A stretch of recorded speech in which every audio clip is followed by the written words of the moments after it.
When people talk, listen, man, I'm going to raise that red flag. This narrative, especially after 1 year. 1 year. One bad year. It's one big splash move. And because I don't think people understand how much cap space we can create. Alex, I want to ask you, because you're a very humble person. And I'm never going to be right about anything. Yeah. I was right. What's up, y'all? I was just working and I needed to take a break, so I thought I'd record a video because I've just been going deeper and deeper and deeper into what the Panthers should do to be a better organization, team, put out a better product, and just going through how I thought this offseason would go, because Dan Morgan came from a really good organization in Seattle to a really good organization to the Bills, and to a really, really bad organization into the Panthers. So I was saying, how could he bring those two organizations here? And so I was like basically trying to predict this offseason and how this offseason he could take what he learned there and bring it here. And basically what I learned was, because I always take Morgan from when he's not a scout, so basically 2014. And he basically just inherited good teams. Like, the good players that he had were almost all already there. And then the ones that were added were like complementary pieces. Like, he didn't do anything to change the organization except outside of the Diggs trade, I think. In 2013, they signed Martellus Bennett and Averill, but they brought in Percy Harvin, who ended up only being there for a year, but he was a really good player. He just didn't do a lot. So I've gone back and tried to think, what has he been doing, and how that could apply to the draft. And we get really frustrated with him because he drafted Mingo, they drafted Terrace Marshall, they now drafted Leggett. They keep on just drafting guys that all sort of seem to not work out.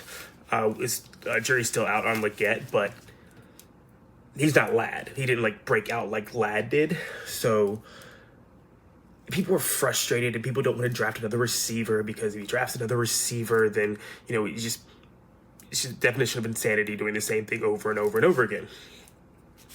So from what I've heard, or what I've seen, the sense is everybody wants Abdul Carter, which he's probably not going to be there at 8, but that's the general consensus, is everybody wants him. Or they want Mason Graham or Will Johnson, the cornerback. So I just, instead of going back and seeing what Morgan's done in the past to try to predict what he does, I'm going to look more into what good teams do and what we should expect if we decide that we're a good team. And so I predicted earlier that because of what we need at wide receiver 1 and the fact that it doesn't exist in free agency, that we should draft Emeka Egbuka.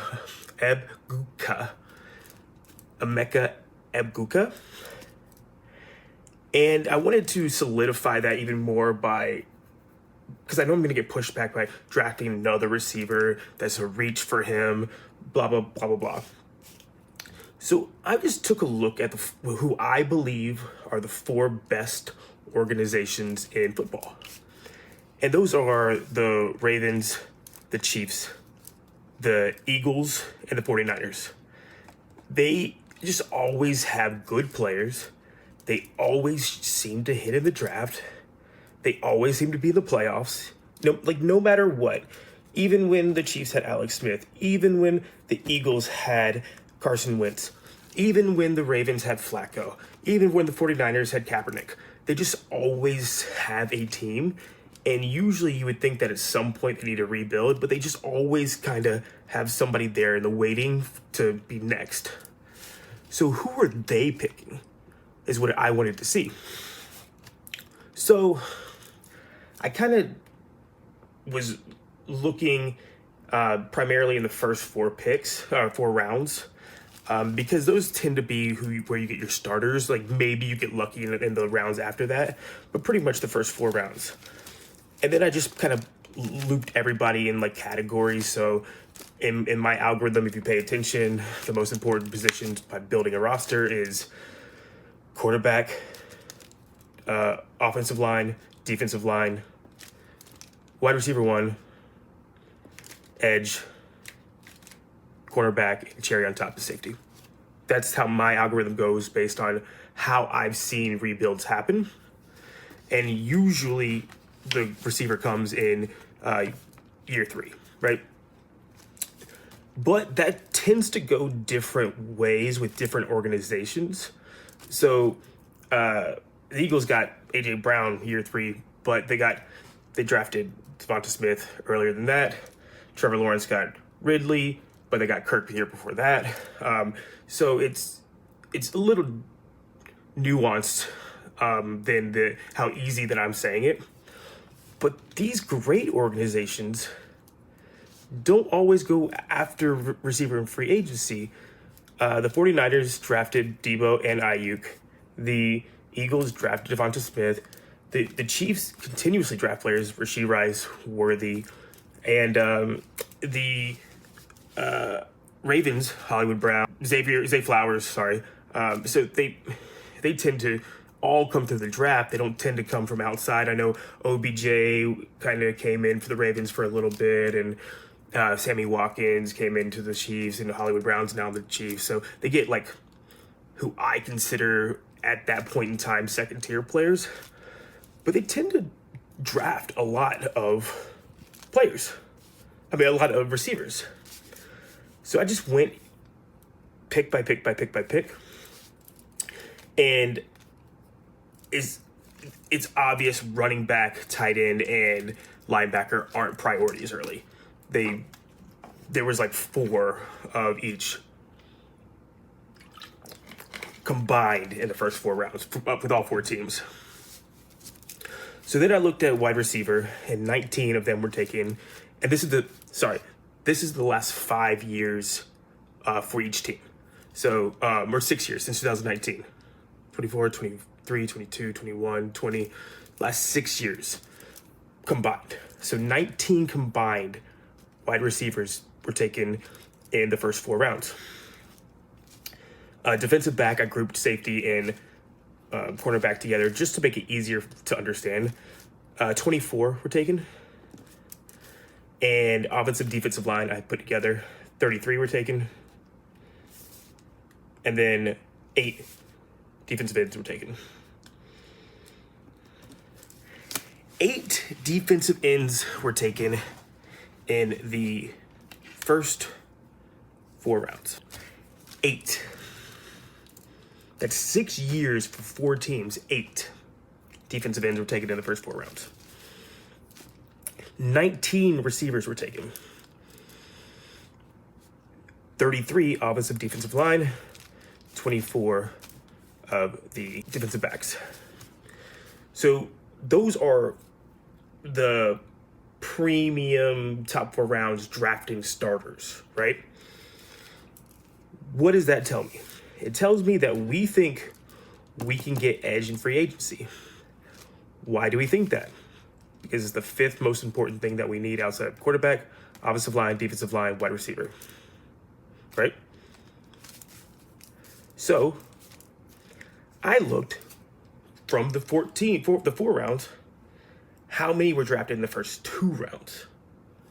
In the first 2 rounds of wide receiver, 13 of the 19 in the first 4 rounds were drafted in the first 2 rounds.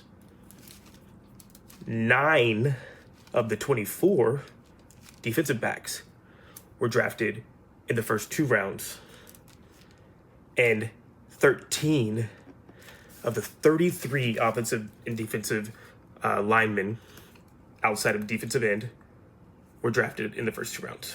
So you're saying that basically a third of the defensive backs were in the first two, and you're telling me that basically half of the offensive linemen taken were offensive and defensive linemen taken were in the first 2 rounds, and half were taken after that. And you're telling me that the same amount of receivers were taken as offensive line and interior defensive line combined, right? The best of all of these organizations, they're telling you that you need to pay high for a receiver. They're telling you that you should still draft offensive defensive line, but they can hit later. They're telling you wide receivers can't hit later, or don't usually hit later. Because only of the 4 teams in 6 years, only 6 were drafted in 3 and 4, around 3 and 4.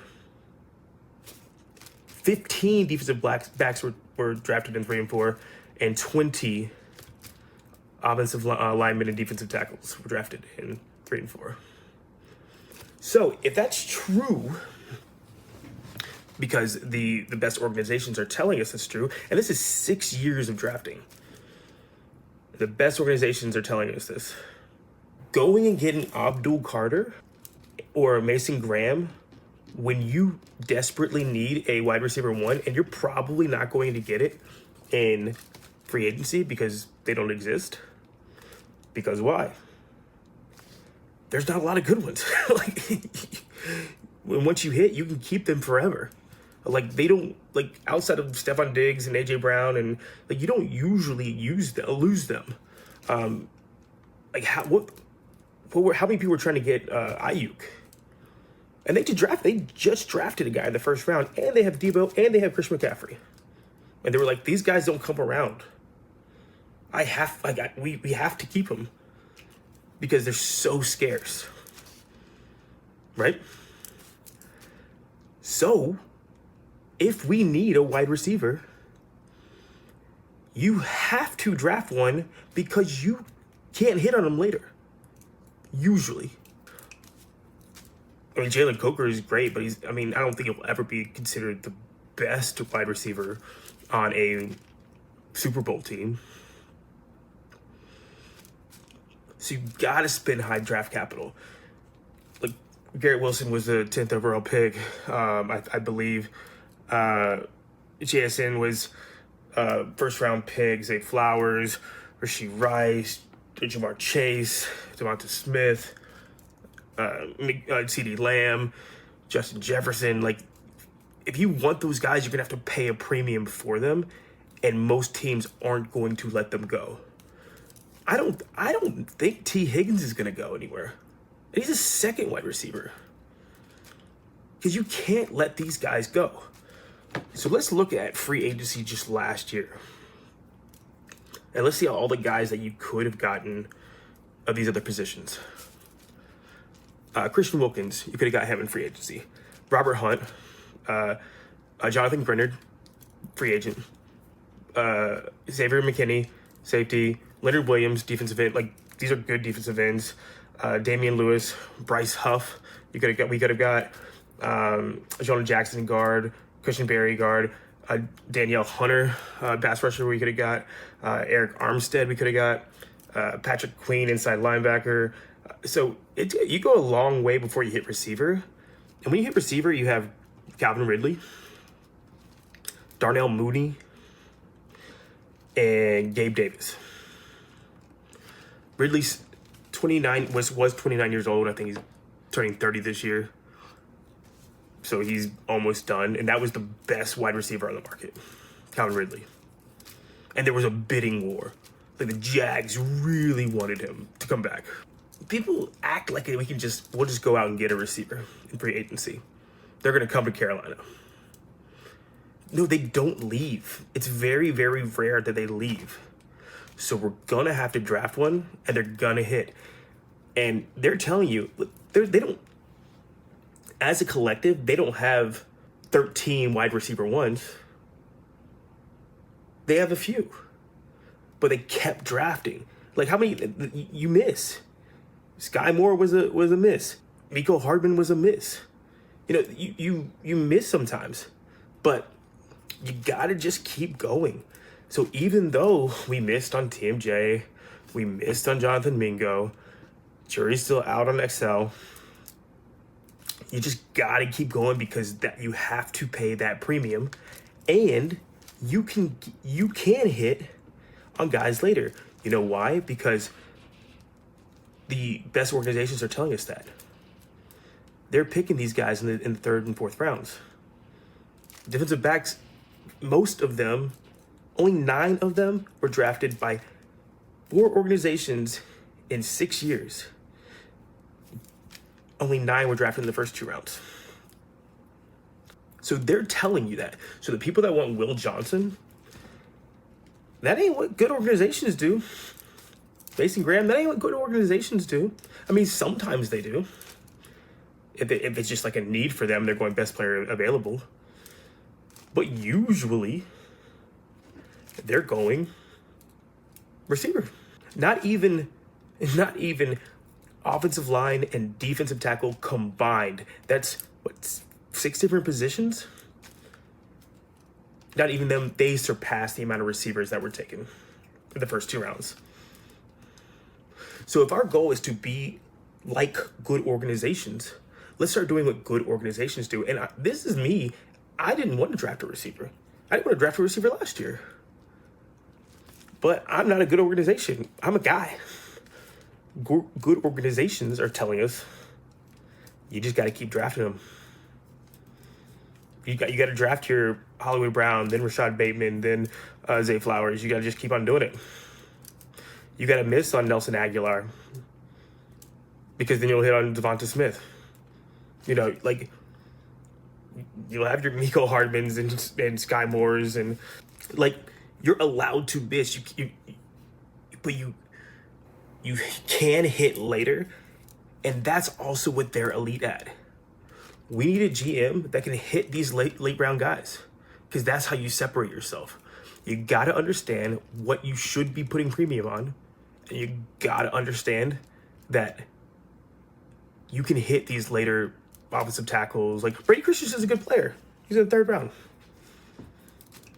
Like, we can get these guys later.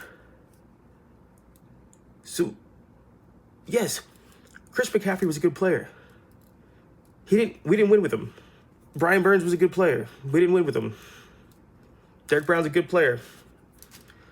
So you need to score points. The league is an offensive league, and we need to get him, our quarterback, a wide receiver 1. Because if you don't have a wide receiver 1, you ain't winning games. That's just the last year in the Super Bowl. It was Rashee Rice, Travis Kelce, Miko Hardman scored a touchdown out of nowhere, and it was Brandon Ayuk, Deebo Samuel, Amon-Ra St. Brown. He was a 3rd round pick, but they hit on it. But they have their wide receiver 1. Zay Flowers looks a lot like a wide receiver 1. AJ Brown and Devonta Smith, great, you hit them. Those are the guys moving forward in the playoffs. Not us. We're not. So even though they might not be the best available on your big board, you gotta go wide receiver because that's what good organizations do. And those are the hardest to get in free agency. So don't spend the money to go get a wide receiver and do an overpay, because if we roll out XL, Thielen, and Coker next year, we're the worst wide receiver core in the league. That's just how it is. I like these guys, but they're just the worst wide receiver core in the league because we don't have a wide receiver 1. Thielen's going to be 30. I think he's 35 now. Like, he's going to turn 36. Like, he's not going to last much longer. He can't play 17 games anymore. You saw him. He got hurt 8 games, I think, this year. It's just Father Time's undefeated. XL has not shown enough that he can take it to the range yet. I don't care who it is, but if I will not think this organization is a good organization if we do not take wide receiver 1, because I know that good organizations do that, and I want to be a good organization. So that's where I am with the draft. If you listened to my previous video, you see that I do think we will draft a wide receiver, and I think it's going to be a Mecca. We'll see. And thanks for listening. Because mostly, also, I don't think Ted's going to be there, so people wouldn't argue that Ted's going to be the guy. I just don't think he's going to be there, because why? Good organizations put a premium on receiver, and he won't last till late, because some good organization will come in there. I mean, I think that the Pats, even though they're lost, they're a good organization. That's why you keep on hearing things that they're going to go all in on D. Higgins, because of course you are, because you got to hit the wide receiver 1, even though you just drafted Jalen Polk last year. Doesn't matter. You just keep going. All right, thanks for listening, y'all. It was fun, and see you next time.